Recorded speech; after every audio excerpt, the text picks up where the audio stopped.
Hello everyone. यहाँ एक manifestation technique मैं यूज़ करने जा रही हूँ फॉर ईच एंड एवरीवन।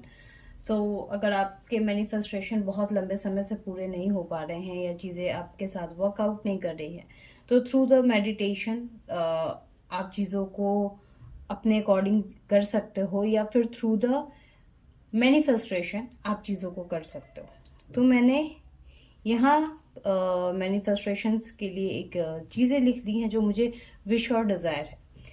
और ये जो मैनिफेस्टेशन हो रही है वो एक्चुअली एक लव फीलिंग्स के लिए हो रही है।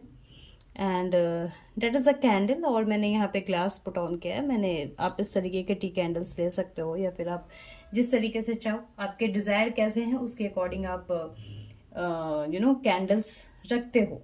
अगर आपके डिज़ायर बहुत फाइनेंस से रिलेटेड हैं तो आप यहाँ कैंडल दूसरा रखोगे।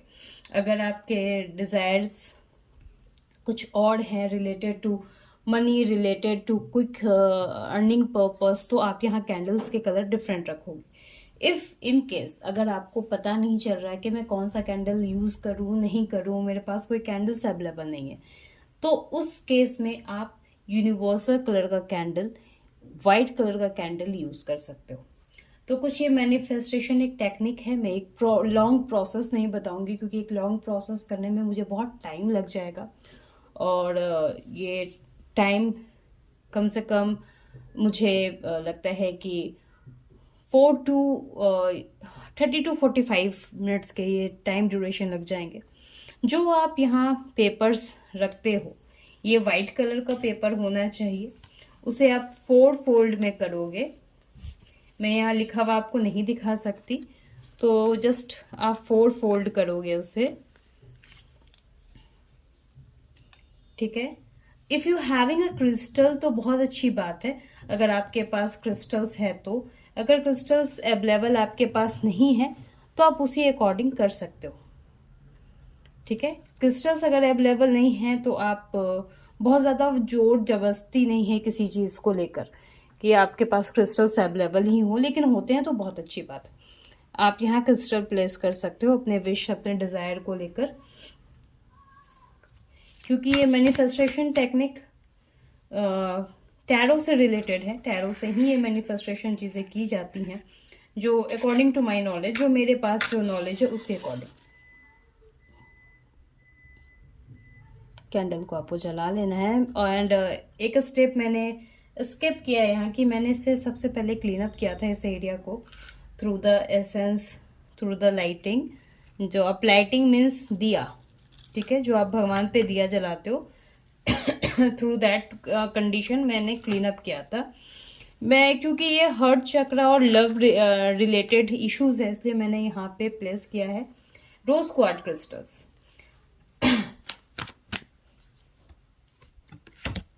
अब टैरो से रिलेटेड मैं कुछ चीज़ें ऐसे यहाँ प्लेस करने वाली हूँ जो मेरे डिज़ायर को फुलफिल करने में हेल्प करेगा। मैंने यहाँ 3 टैरो के कार्ड्स लिए हैं। ये कार्ड रिलेटेड टू है हार्ट चक्रा, क्योंकि ये जो मैनिफेस्टेशन हो रही है वो हार्ट चक्रा से ही रिलेटेड हो रही है। तो मैंने यहाँ 3 रिलेटेड टू हार्ट चक्रास, जो उनके मैनिफेस्टेशन को, जो उन्होंने मुझे बताया है कि आप ऐसा कर दीजिएगा तो मेरे लिए अच्छा रहेगा। एक्चुअली उनके लव लाइफ में कोई मेजर इश्यूज मुझे नज़र नहीं आ रही है, लेकिन वो चाहती हैं कि कम्युनिकेशन एक प्रॉपर वे में हो सके, क्योंकि कुछ समय से उनके कम्युनिकेशन में गैप आ रहा है। उनको ऐसा फील हो रहा है कि अगर ये गैप कंटिन्यू रहेगा तो सिचुएशन दोनों के बीच वर्स्ट हो सकती है, बुरी हो सकती है। तो दैट्स व्हाई वो स्पेल करवा रही है मुझसे। So let's start.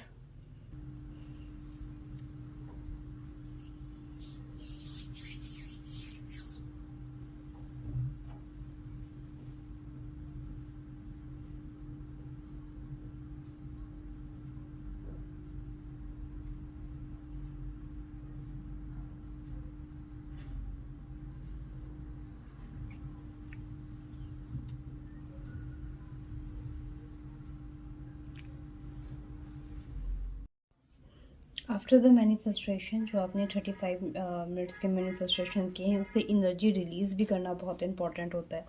If you don't release that energy, आपके चीज़ें यूनिवर्स में कैसे पहुंचेगी।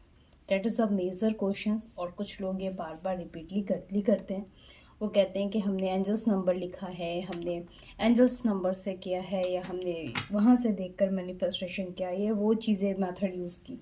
But the major mistake is like that for regarding me, कि आपने इनर्जीज मैनिफेस्टेशन कर दी, बट उसे रिलीज़ कैसे किया? कि आपने थ्रू द वाटर रिलीज़ किया, थ्रू द सॉइल या अर्थ मटेरियल से रिलीज़ किया, फायर एलिमेंट से किया, विंड एलिमेंट से किया, या किस एलिमेंट से आपने एनर्जीज अपने रिलीज़ की जो आप मैनिफेस्टेशन कर रहे हो।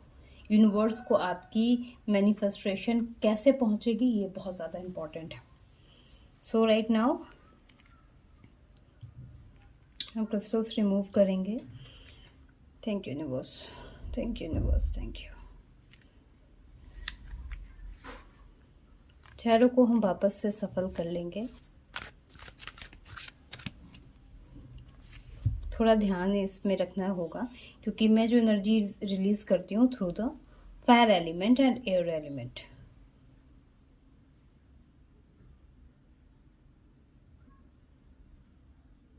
आप देख सकते हो ये किस तरीके से बर्न आउट कर रहा है। आप यहाँ एक प्लेट ले लो, ग्लास का भी प्लेट ले सकते हैं या जैसे ले सकते हो, थोड़ा हाथ बचाकर। आप देख सकते हो सारी चीज़ें बर्न आउट हो गई है। Thank you universe, thank you universe, thank you universe. So हम अब लाइट जो हमने यहाँ पे जलाई थी, अब उसे हम इसे फूंक नहीं मारने, इसे हाथ से ही आप इसे बंद कर दो। और आपने जो प्रेयर किया था उसके लिए डिवाइन को थैंक यू बोलो और आप अपने काम में लग जाओ। ये ये जो मैनिफेस्टेशन है ये आपका डेफिनेटली वर्क करेगा, लेकिन इट्स टेक टाइम। जो इसके समय के अनुसार आपको 2 दिन या फिर 1 वीक के अराउंड आपके काम हो जाएंगे। Don't worry about that. और इस चीज़ के बारे में ज़्यादा नहीं सोचना है कि अरे मैंने किया था, ये वर्कआउट क्यों नहीं कर रहा, क्योंकि हम अपने दिमाग में वो निगेटिव चीज़ डाल देंगे तो वो निगेटिव ही रिजल्ट देगा। So thank you so much.